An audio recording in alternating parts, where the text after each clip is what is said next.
My daughter said I was ruining her marriage, so I left and took the deed with me. The pot on the stove was bubbling gently, and the smell of roasted garlic and chicken broth filled the small suburban kitchen. I stirred the soup with my left hand, my right wrist still wrapped in a brace from the fall I'd taken on the ice a few weeks ago. My balance wasn't what it used to be, nothing was. But I could still cook, I could still help. Or so I thought.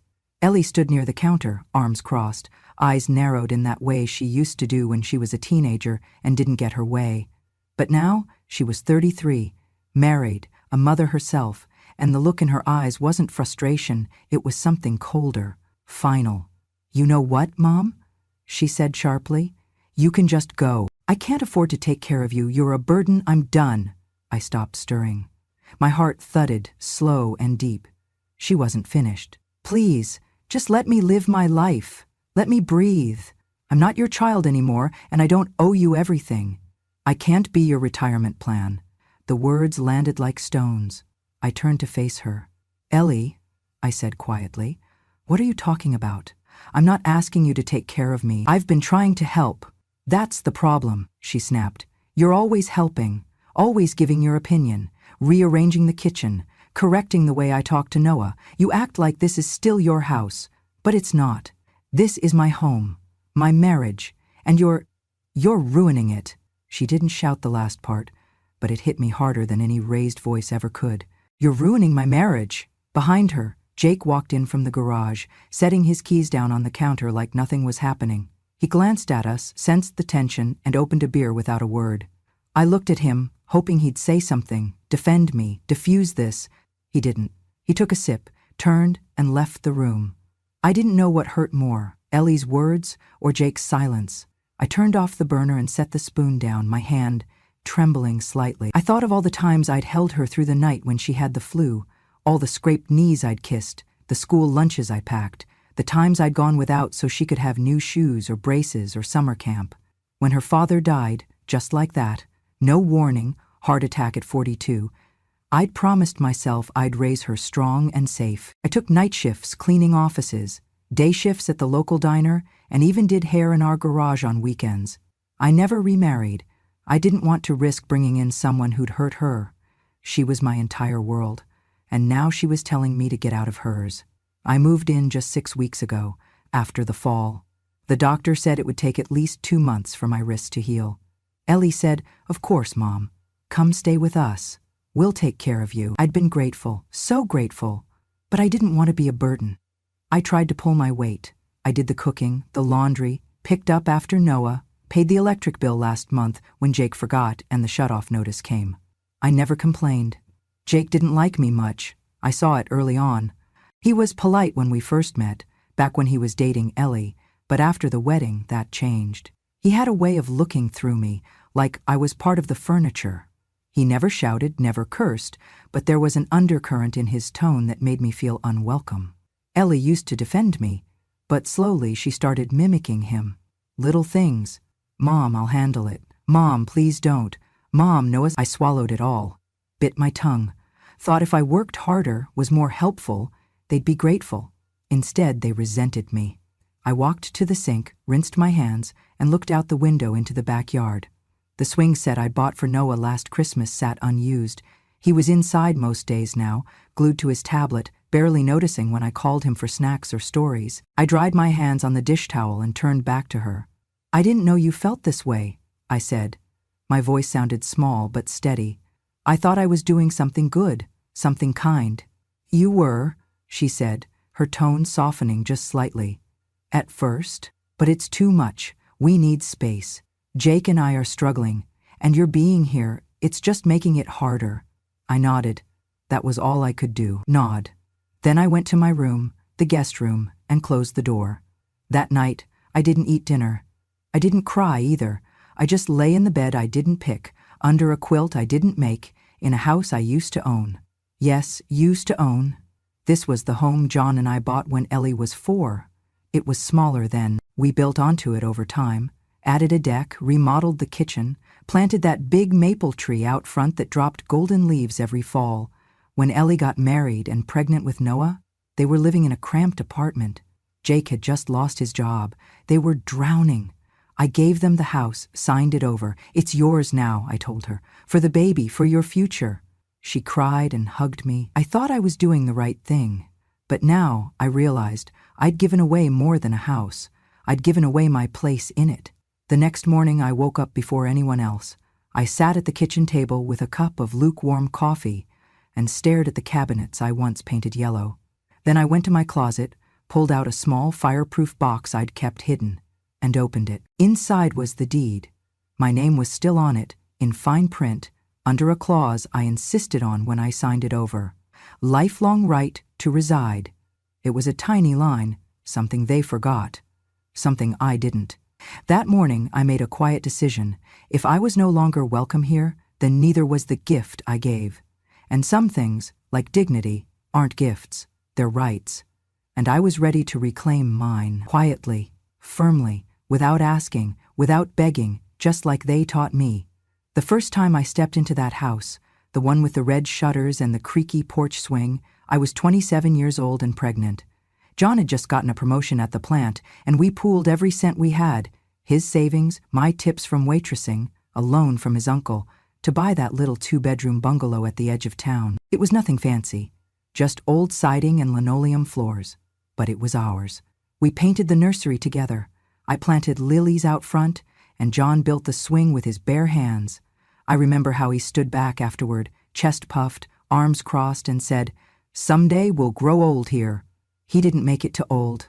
When the heart attack took him, it was sudden. No time for goodbye. Ellie was only 9. She didn't understand. For years she thought he'd just left. But I stayed. I made that house a home. I raised her in every corner of it, taught her how to read under the kitchen table, danced with her in the living room on snow days, cried quietly in the laundry room when the bills stacked too high. It wasn't just a house. It was memory. It was sacrifice. It was everything I built when the world gave me nothing but loss. So when Ellie and Jake were struggling in that cramped apartment, with the broken AC and the moldy ceiling, I offered them the only thing I had left that mattered. I offered them home. They moved in just before Noah was born. I remember helping them set up the nursery in what used to be Ellie's bedroom. She picked a soft gray paint. Jake didn't help much. He was always working late even then. A month later, I signed the deed over to Ellie. I sat in the lawyer's office, hand trembling as I inked my name beside hers. But I told myself it was the right thing. For your future, I whispered to her. This house should stay with you. With Noah. I insisted on one clause, the right to reside for life. It felt like a formality. I never thought I'd have to use it. Years passed. I stayed in my own little rented apartment a few blocks away. I saw them on weekends. I babysat. I cooked Sunday dinner. But after my fall, after the doctor said I'd need help for at least 6 weeks, Ellie said, "You should come stay with us. It'll be easier." I moved into the guest room with one suitcase and my fireproof box of documents. I didn't want to be a bother. I told myself it was temporary, just until I healed. But healing didn't come easy. Not with the way things felt inside that house. Jake hardly acknowledged me. He'd eat what I cooked, wear the clothes I laundered, let me pick Noah up from school, but he never thanked me. He didn't scold, didn't curse, but I felt it, the way he'd leave the room when I entered. The exaggerated sighs when I offered parenting advice. The sharp, quiet judgment in his glances. Ellie started changing too. At first it was subtle. "Mom, don't worry about that. Mom, we've got it." Then came the corrections. "That's not how we do things here. Jake doesn't like when Noah gets too many snacks. Could you please ask before moving things in the kitchen?" I nodded. I swallowed it all. Then came the day with the neighbor. I was weeding the front yard. Those damn crabgrasses never stayed away, when a woman from 2 houses down strolled over. "Hi there," she said cheerily. "You must be the new housekeeper. Ellie's mom hired you, right? Gosh, she's lucky. My daughter would never spend money on help like that." I opened my mouth, but nothing came out. Ellie was on the porch. She heard it. I know she did. But she didn't say a word, didn't correct her, didn't say, "That's my mother." She just smiled politely and went back to scrolling on her phone. That night, I sat alone at the dinner table after they'd eaten early without me. The leftover lasagna I made was still warm, untouched. Noah was already in bed. I remembered every holiday I spent in that kitchen. Every Thanksgiving turkey I basted, every Christmas cookie we baked with sprinkles and laughter. Now I was just staff, silent, invisible. Later that week, Jake came home, tossed his keys on the counter, and looked at me like I was in the way. "You don't have to fold our laundry," he said. "It's not necessary." I looked up from the laundry basket. "I'm just trying to help." He didn't answer. I returned to folding. T-shirt, sock, silence. The next morning I overheard them talking in the hallway. "She's always here," Jake murmured. "It's like we don't have a life anymore." Ellie sighed. "I know, she means well, but she's everywhere. Cooking, cleaning, hovering over Noah. I'm sorry, Em, but this wasn't the plan." "I know," she whispered again. She didn't defend me. Not once. Not the way I defended her whole life. Not when the teachers said she talked too much. Not when the kids laughed at her for wearing hand-me-downs. Not when her high school boyfriend broke her heart. I stood by her no matter what. And now, when a neighbor mistook me for a maid, when her husband resented me for being kind, she said nothing. That was the moment it hit me. It wasn't Jake who started treating me like help. It was Ellie who let him. Ellie, my daughter, who let people forget who I was. Not a guest, not an employee, not a burden. A mother, a woman who built that house with her bare hands and broken back, who gave up sleep, comfort, and dreams to make someone else's life easier.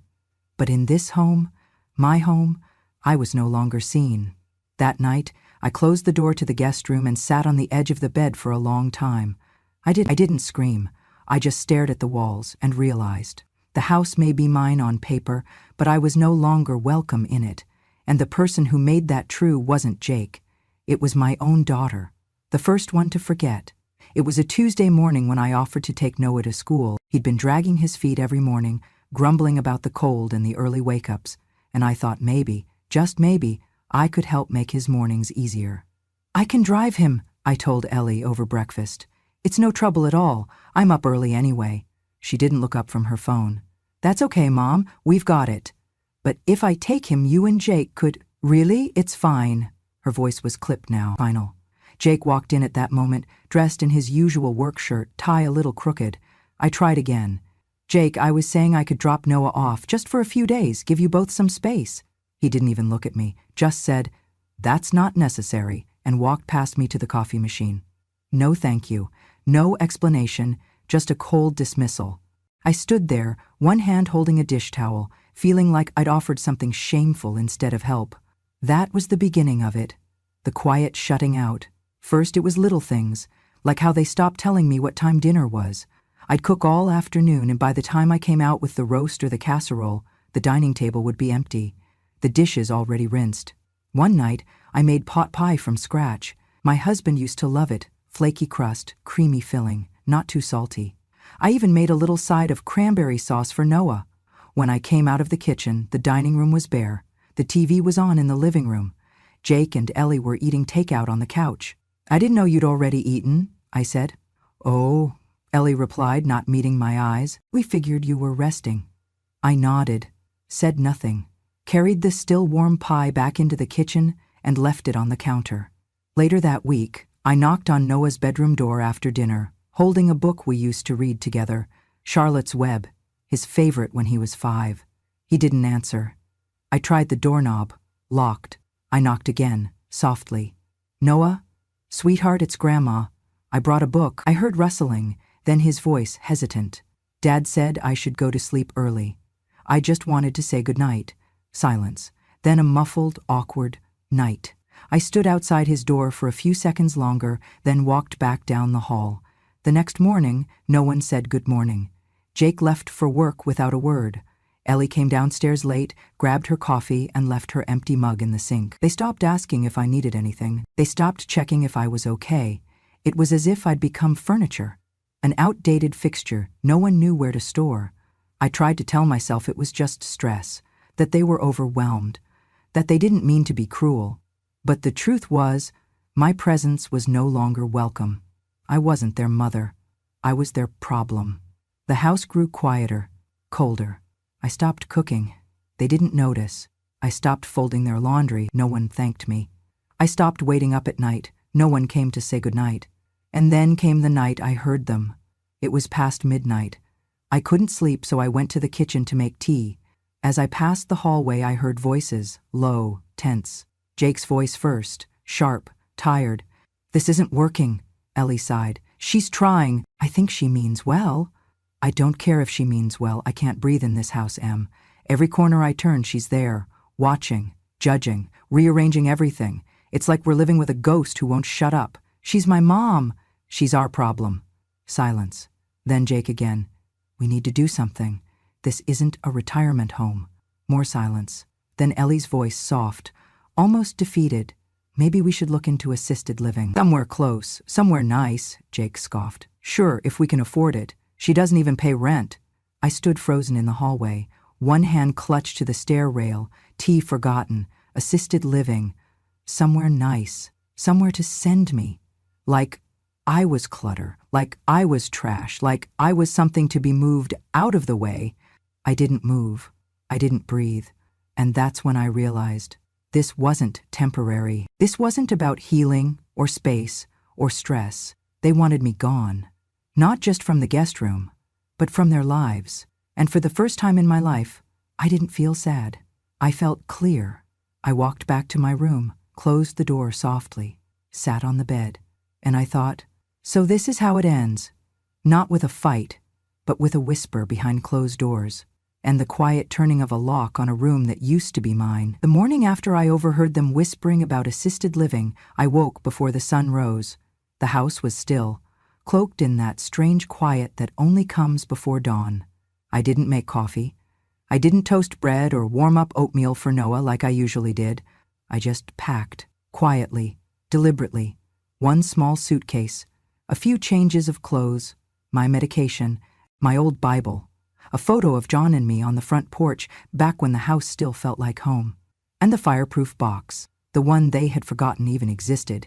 Inside it was the deed, the one I signed over years ago in the name of love, but I'd had the foresight, or maybe just the instinct, to include a clause when I gave Ellie the house, conditional transfer of ownership.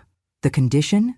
I had the legal right to live there for the rest of my life, and that right had been violated. I closed the box, zipped my bag, and left without a sound. The sun was just peeking over the rooftops when I reached the lawyer's office. I hadn't been there in years, but the receptionist remembered me. "Miss Gardner," she said gently, "what can we help you with today?" "I need to reverse a transfer of property," I said. "It was a conditional deed and I've been effectively evicted." The attorney reviewed the paperwork carefully. He read the original document, line by line. I watched his eyes pause where they always paused. Over that sentence I insisted on back when I signed it all away. She may reside in the home for the duration of her natural life unless she chooses to vacate willingly. I had not chosen to leave willingly. I had been pushed. "We can file a revocation," he said, setting down the papers. "It'll take some processing, but the clause is valid. Do you still have the original title?" I placed the document on the desk. "My daughter forgot, but I didn't," I said. He nodded. "You'll need to serve notice. It won't be easy." "I'm not trying to hurt her," I said, "but I won't let her forget who built that house." He didn't say anything more. Neither did I. An hour later, as I sat outside on a bench, my phone rang. "Ellie?" I almost didn't answer, but something in me needed to hear her voice one last time. "Mom," she said, already crying, "where are you? Jake said you just left, and the deed, the house deed, it's gone. Did you take it?" I paused, then answered simply, "Yes." Her voice broke. "Why? Why would you do that?" I closed my eyes, the wind soft on my face. "Because I don't have a home anymore," I said. "And I don't leave my name behind where I'm not welcome." "Mom, please. You don't understand. We were just overwhelmed.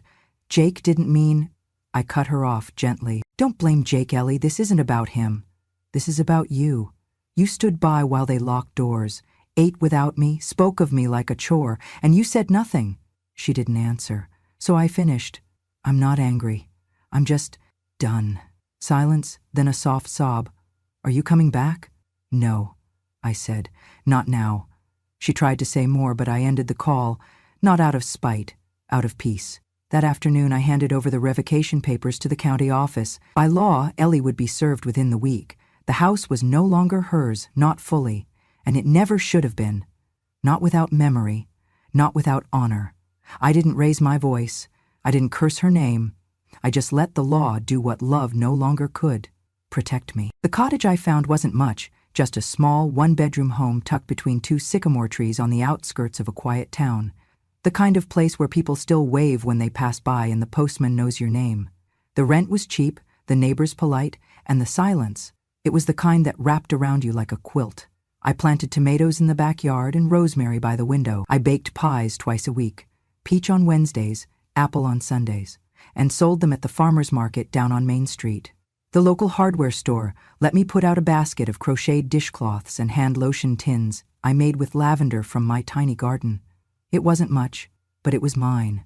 For the first time in years, no one sighed when I walked into a room. No one told me what I should or shouldn't say.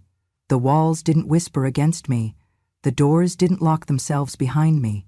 I read in the mornings, wrote letters I never sent, sat in the rocking chair with a mug of tea, and watched squirrels dart across the fence like little thieves. I was alone, but I was not lonely. I thought often of John, how he'd built our old porch swing, how he used to sing badly in the shower, how he held Ellie the day she was born and cried like he was scared to break her. And I thought of Ellie, too, every day. I wondered if she regretted anything, if she even noticed the quiet weight of a missing mother. I missed Noah the most, his giggle, the way he used to wrap his arms around my neck when I picked him up from school, how he'd fall asleep on the couch with his head in my lap, his thumb still in his mouth. I'd written him a few letters but never sent them. What could I say? That I left? That I took back the house? That I couldn't stay somewhere I wasn't wanted? He wouldn't understand. He was just a child. But one night the phone rang, an unknown number. I hesitated, then picked up. Hello? There was silence on the line, then a quiet voice. Barely a whisper. Grandma? My heart jumped. Noah? Yeah, he said. It's me. I got your number from Mom's phone. She left it open. I sat down slowly, afraid that if I moved, the moment might vanish. I miss you, he said, voice trembling. Why did you leave? I closed my eyes. The lump in my throat rose fast. I had to go, sweetheart. She said you left because you're selfish, that you wanted the house back, that you didn't care about us. I felt the words like ice in my chest. She said I was selfish. Even after all of it, even after the dinners, the bedtime stories, the bills paid in silence, the sacrifices she never saw, even now, she couldn't tell him the truth. I took a deep breath, steadying my voice. Noah, I love you more than anything. I didn't leave because I don't care. I left because sometimes grown-ups, they forget how to be kind. And sometimes to stay kind, you have to walk away. He was quiet on the other end. Is that why you took the house? He asked. I smiled even though it hurt. I took back something that was mine. Yes, but not because of money. Because I needed to remember who I was. He sniffled. I don't believe what they said. I think they were mad, but I don't think you're selfish. Thank you, I whispered. That means more to me than you'll ever know. We talked for 10 more minutes, about school, about his new teacher, about a drawing he made of me and hung behind his bedroom door so no one would see it. I tell it goodnight every night, he said, like you used to do with me. And that nearly undid me. When we said goodbye, I sat for a long time in the dark, the phone still in my hand, the porch light flickering just outside the window. I had disappeared from their lives, but not from his heart. Still, the sting lingered. Even gone, I was being painted as the villain. Even gone, I was being blamed. But for once, I didn't fight back. I let the truth live in quiet places, in Noah's voice, in his drawing, behind a closed door, in a heart that still remembered who I really was. It was nearly 3 months after I left when I ran into Lorraine, my old neighbor, at the farmer's market. She spotted me at my booth just as I was arranging the last of the apple pies. Her gray curls were tighter than I remembered, and her eyes carried that familiar glint of gossip dressed up as concern. Well, if it isn't Martha Gardner, she said, pulling me into a firm hug before I could brace myself. Lord, I've been meaning to find you. I gave her a tight smile. Lorraine, you look well. She didn't waste time. I drove by your old house last week, grass up to my knees, looked like no one's mowed in a month. Didn't see your car, of course, but Martha, I have to ask, are you okay? I'm doing just fine, I said, wiping my hands on my apron. She leaned closer, dropping her voice to a whisper. Well, you didn't hear it from me, but things over there have fallen apart since you left. I didn't ask her to go on. She did, anyway. Jake got fired. Something about budget cuts, but I think it was more than that. Ellie's been coming apart at the seams. She pulled Noah out of soccer. Can't keep up with bills. That boy misses you, I can tell. He just stares out the car window when I see them at the store. And Ellie, well, she's looking thinner than a rake, eyes all sunken. I nodded. That's unfortunate. Lorraine touched my arm. You didn't deserve what happened. Everyone knows that.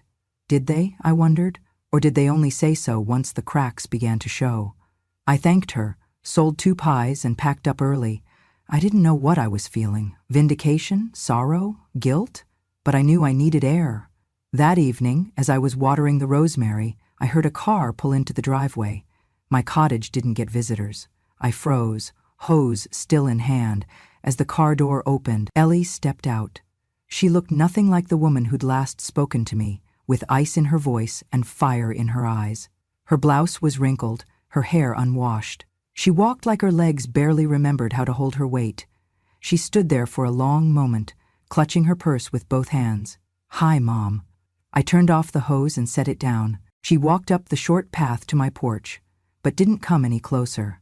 There was a quiet between us, full of years and miles and words unsaid. "I didn't know if you'd even talk to me," she said, voice shaking. "I've been driving around for an hour. Noah, he misses you." "I do too." I didn't answer. I came to say I'm sorry." Still, I said nothing. She stepped onto the porch, slowly, and dropped to her knees. I startled. "Ellie, get up." "No," she said, voice breaking. "I need to say this right. I need to say it so you hear me this time. I was wrong, Mom. I was cruel. I let Jake poison how I saw you. I let him convince me that you were the problem, when the truth was we were ungrateful. I was ungrateful. And I'm sorry."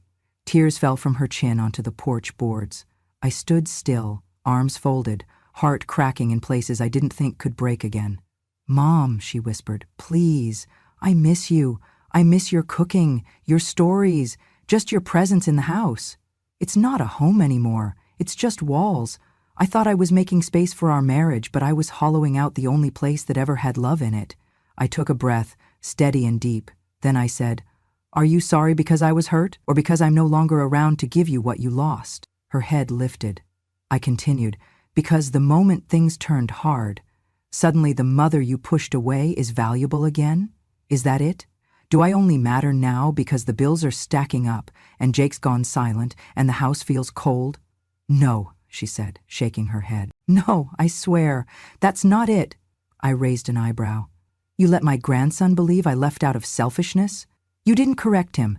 You let him mourn me while you justified your comfort." She covered her face with both hands.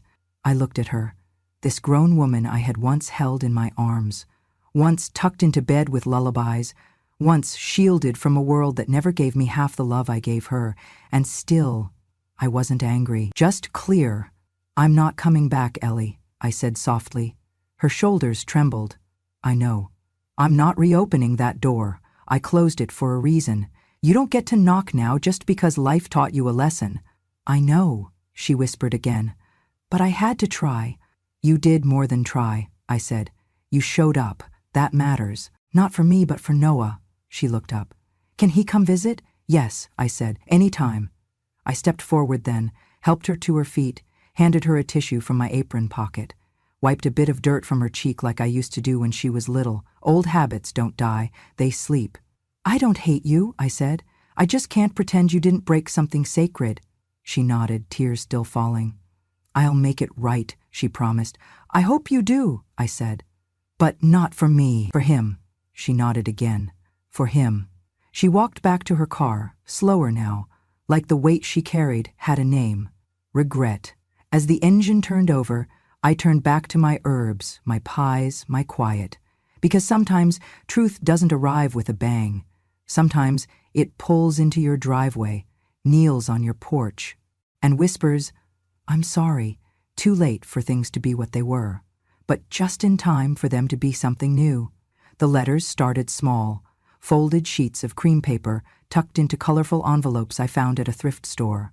I'd write about my garden, the new kittens born under my porch, the smell of cinnamon when I baked on rainy afternoons. Each letter ended the same way. I love you, Noah, always. He wrote back once a week. He told me about his new math teacher, the kids at recess, the time he won a small prize in a spelling contest and wished I had been there to see it. He never once mentioned Jake. He did, however, start drawing pictures again. In one letter, he sent a sketch of my old kitchen. Before it went quiet, he wrote in his 8-year-old scrawl. He had drawn me standing by the stove, wearing my apron, spoon in hand. Noah was in the background, smiling. Jake and Ellie were nowhere to be seen. I cried that night, quietly, into my pillow. Not from sorrow, from the strange, aching gratitude of still being remembered for something good. I sent him puzzles, paperbacks, the same brand of hot chocolate we used to drink together, anything to keep the thread between us strong. As for Ellie, she called once every 2 weeks, like clockwork. The conversations were careful, cautious, but not cold. I just wanted to hear your voice, she'd say. I always let her talk, told her how Noah was doing from the letters, shared small details of my days. She rarely spoke of Jake anymore. Their marriage, I sensed, was a shadow of what it had been. Maybe it always had been. But one call, in early spring, was different. She cleared her throat and said, "Mom, can we talk about the house?" I stayed quiet. She continued, "I know I hurt you. I know I don't deserve anything. But Noah, he misses that home. And we're struggling. We can't afford rent elsewhere. I was wondering if you'd consider signing it back over." I let the silence stretch. Then I said simply, "No." She didn't argue. She just whispered, "Okay," and I heard her swallow back tears. "I gave you that house once," I said gently, "and when I did, it was out of love. But love without gratitude becomes expectation. That house stopped being a home the moment you treated me like I didn't belong in it." "I know," she said. "I've thought about that every day." "I don't say this to punish you, Ellie," I said, "but I need you to understand. Property doesn't teach character. You have to earn that lesson, the hard way. And that's okay." "So, it's final?" "Yes," I said. "But that doesn't mean I don't forgive you." She let out a breath, as if she'd been holding it for months. "Thank you, Mom." "I forgive you," I said again, "but forgiveness is not a return ticket. I won't go back to being the woman who disappears for everyone else's comfort. I'm not angry anymore, but I've found peace, and I can't trade it again, not even for you." "I understand," she whispered, "and I really am sorry." "I know," I said. "That's why I'm doing something else." She was confused. "What do you mean?" But I didn't tell her everything. What I meant was, I had quietly reached out to an old friend of mine from church, who now worked at a staffing agency in the city. I'd sent Ellie's old resume and explained the situation, without bitterness, just truth. Within a week, she had an interview. Within 2, she had a job. Nothing glamorous, just a stable position at a local nonprofit. Good hours, decent benefits. Enough to get her back on her feet. I never told her I had a hand in it, and she never asked. Sometimes, help doesn't need credit. Sometimes, it just needs to be done with clean hands and no need for applause. The more time passed, the more I saw Noah return to himself. His letters became longer, more joyful. He sent pictures of birds he spotted, of a tomato he tried to grow in a cup, of a cardboard oven he built to cook like Grandma. Ellie, too, changed. She started sending small notes of her own, never asking for anything, just sharing memories. A Christmas ornament I made when she was 6, a song I used to hum, a recipe she finally got right. I knew she was trying. I knew she was working through guilt, through shame, through the long shadows of mistakes made in love's name. And I let her, but I never invited her back. Some wounds close. Others stay tender even after healing. Forgiveness isn't the same as forgetting. And love, real love, doesn't always mean letting someone return to the place they broke. Sometimes, love is letting them live with the consequence and grow from it. As for me, I tended my garden, mailed my letters, sang to the kittens, and lit a candle each night for every version of myself I had ever been. The daughter, the wife, the mother, the forgotten, and now the woman who remembered who she was, even when no one else did. It became official on a Monday. The paperwork had gone through weeks before, but it wasn't until I held the envelope in my hands, crisp white, with my full name printed at the top, that the weight of it settled in my chest. The house was mine again, legally, undeniably, unapologetically.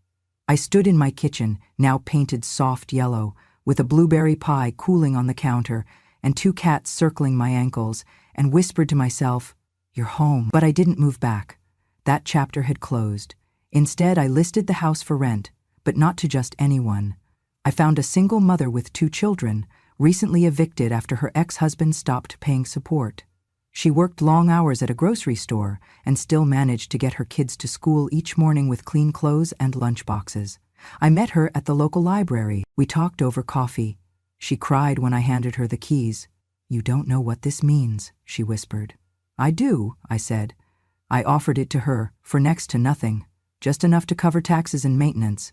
She tried to argue, but I waved her off. "Everyone deserves a soft place to land," I told her. "This house has held sorrow before, but it can hold healing too." That fall, I turned my cottage kitchen into a small business. My online pie orders grew slowly at first, then steadily. People liked the handwritten thank you notes I slipped into each box. Some even wrote back. I kept a binder of their letters beside my journal. At night, I wrote chapters of my story, not for the world, not for revenge, just for the record. Just so someone would know that I lived. I hurt, I healed, and I remembered. When my 70th birthday rolled around, I didn't expect much. A quiet dinner, maybe, tea in solitude. But that morning, tucked between the usual bills and grocery flyers, was a pale blue envelope with shaky handwriting on the front. Noah. I opened it slowly, hands trembling. Inside was a single sheet of paper. No drawings this time, just a few sentences, written in the careful hand of a boy who'd grown up just enough to mean every word. "Dear Grandma, happy birthday. Mom said I could write you alone this time. I don't need presents or cookies. I just want you to know something. You are home. Not the house, not the street. You. I hope one day I get to live with you, because when I'm with you, everything makes sense. Love, Noah." I pressed the letter to my chest and let the tears fall, not out of grief, but out of grace. I didn't need a mansion. I didn't need to be adored. I just needed to be known. And for the first time in a long, long while, I was, by the only heart that mattered. I sat at the window that evening, the sun dipping behind the trees, casting gold across the porch. My rosemary bush swayed gently in the breeze. Somewhere, a neighbor's wind chime sang. The house I had given, reclaimed, and released now held new laughter, a new family, a new beginning. And I had myself, my name, my home, my peace. If you've ever been made to feel like a burden, if you've given your whole life, your time, your hands, your heart, only to be turned away by those you loved most, let Grandma True Stories speak for you. These are the stories not everyone dares to tell, but everyone needs to hear. Subscribe to the channel today, because when a grandmother finally speaks, no one has the right to ignore her.